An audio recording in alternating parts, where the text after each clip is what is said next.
Every theory of power the modern world runs on has a source. Machiavelli, Clausewitz, Hobbes. And then there is a text that predates all of them by nearly 2,000 years, written in Sanskrit, found in a pile of uncatalogued manuscripts in a library in Mysore. In 1905, a Sanskrit librarian named R. Shamasastry was working through a bundle of palm leaf manuscripts, the kind of bundle that had been sitting uncatalogued for centuries. He unwrapped it, and what he found inside was not a poem, not a prayer, not a devotional text. It was a complete theory of statecraft, written by a man who had already toppled one empire and built another, 350 years before the birth of Christ. His name was Chanakya, and the doctrine he left behind, the Arthashastra, was, in the estimation of Max Weber, the German sociologist whose framework still defines Western political science, more radical than Machiavelli's Prince. Weber called the Prince harmless by comparison. That assessment was made in 1919, 14 years after Shamasastry found the manuscript. In a pile, uncatalogued. This is the story of a doctrine that governed one of history's largest empires, disappeared for centuries, and is now, quietly, governing again, without anyone saying its name out loud. Or, and this is the more interesting possibility, he knew exactly what he was doing and chose not to say. There is a manuscript in Mysore, or rather there was. For centuries, it sat uncatalogued, wrapped in palm leaf, written in a script that almost no one in the colonial world could read. It was not hidden, it was simply waiting. What it contained, when someone finally looked, was a complete theory of state power. Not a poem, not a prayer, a doctrine. 15 books, 150 chapters, nearly 6,000 sutras on governance, war, diplomacy, espionage, and the nature of political survival. And here is the thing the colonial world did not want to reckon with. This text was written approximately 350 years before the birth of Christ. It predates Machiavelli's The Prince by nearly 1,800 years. The man who wrote it had already founded an empire, and buried one, before Florentine political philosophy was a thought in anyone's mind. His name was Chanakya, also called Kautilya, also called Vishnugupta. The aliases alone tell you something. A man who needed more than one name was a man who understood the value of concealment. But then, for centuries, no one knew any of this outside the subcontinent. The Arthashastra was lost, not destroyed, not burnt, not conquered away, simply misplaced, uncatalogued, in a pile. And this is the question the documentary cannot let go of. How does the oldest systematic theory of power in the world go missing? And what happens to the civilization that forgot it?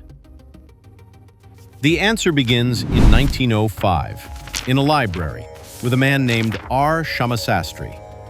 Shamasastry was the librarian at the Oriental Research Institute in Mysore, a building of Gothic arches and Corinthian columns, built by a colonial administration to catalog what it had already decided was a subordinate culture's secondary knowledge. He was working through uncatalogued manuscripts, palm leaf bundles ignored, and in one of them, written in Grantha script, he found it. He would have known immediately what he was reading. A trained Sanskrit scholar does not mistake a legal philosophical treatise for a devotional text.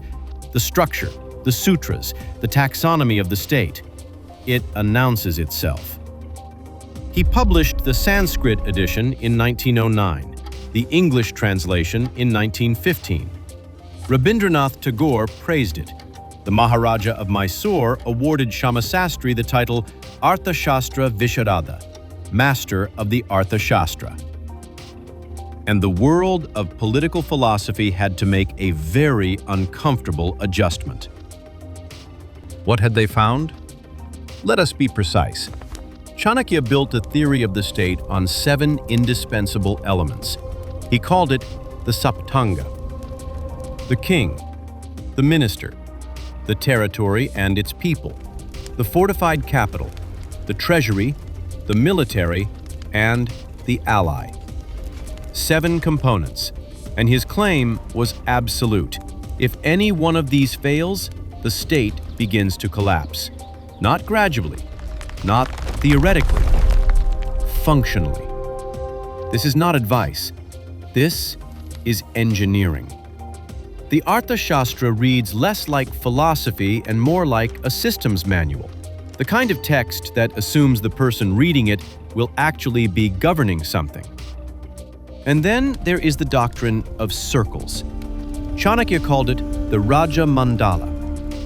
Imagine any kingdom at the center of a map. Its immediate neighbor, whoever shares a border, is structurally a natural enemy. Not because of personality or grievance, but because proximity creates competition. And the neighbor's neighbor, the state one ring further out, is a natural ally, because they share a common interest, the kingdom between them. This radiates outward, concentric rings of enmity and friendship alternating from any center of power. The doctrine does not require hate. It does not require history. It requires only geography and the logic of competition. Brutal in its clarity. And it is almost certainly correct. The Shadgunya completes the picture. 6-fold policy. 6 stances a state can take toward any other state at any given moment. Peace, war, holding position, marching, seeking shelter, and, the one that is most revealing, pursuing peace with one power while simultaneously warring with another. Dvaidhibhava, the double stance. The thing every modern foreign ministry does and almost none will name. Chanakya named it 23 centuries ago and gave it a grammar. Now, here is where the story tightens. In 1919, Max Weber, the German sociologist whose work still governs how Western political science defines itself, was writing his lecture, Politics as a Vocation. He reached for the sharpest comparison he could find to illustrate what Machiavelli had done. And the comparison he reached for was Kautilya's Arthashastra. He wrote that Machiavelli's prince was harmless, his word, harmless, compared to it. Think about what that means. The text that the West had kept uncatalogued, subordinate, regional, ancient. The text that a colonial librarian found in a pile in Mysore 14 years earlier was, in the estimation of Europe's most rigorous political theorist, more radical than the book they had been calling the founding document of modern Realpolitik. The uncomfortable conclusion is this. The West recognized the Arthashastra's power before most Indians were allowed to. And then there is Jawaharlal Nehru, post-independence India's first prime minister, the architect of non-alignment, the doctrine that defined India's Cold War posture. Refuse both blocs, preserve strategic autonomy, decide each question on national interest alone. Nehru never called it Rajamandala. He never cited Chanakya. The policy was framed in the language of Bandung, of pan-Asian solidarity, of anti-colonialism. But the logic, the geometric logic of not letting any single power become your defining relationship is identical. The immediate neighbor as structural competitor, every alliance as conditional, every alignment as temporary. He had re-derived the doctrine without naming its source. Or, and this is the more interesting possibility, he knew exactly what he was doing and chose not to say. India today does not practice non-alignment. It practices what foreign policy scholars now call multi-alignment, simultaneous managed engagement with the United States, Russia, and China across defense, energy, and trade, with no single relationship permitted to become a dependency. Routledge's 2023 analysis traces this posture explicitly to the Arthashastra's Shadgunyas and Rajamandala. The Act East policy, India's strategic deepening of ASEAN ties as China expands its maritime presence, maps directly onto the concentric logic of the Rajamandala. The management of the Pakistan-China axis, treating two hostile relationships not as a combined threat, but as geometrically separate problems, is Dvaidibhava given a press conference.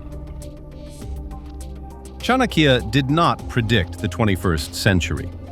He described a logic of power so fundamental, so structural, that it keeps re-emerging in every era under different names. The question the colonial world could not answer and refused to ask is, what does it mean that this doctrine existed here, in this form, this early? It means India did not need to learn Realpolitik from Machiavelli. It had already written the manual. It means the civilization that was told it had no systematic theory of the state had, in fact, the oldest one. And it means that when our Shamasastry unwrapped that bundle of palm leaves in Mysore in 1905, he was not discovering something new. He was recovering something that had been waiting to be remembered. For more fascinating untold stories from history, follow Daily Hunt. Like, share, and subscribe.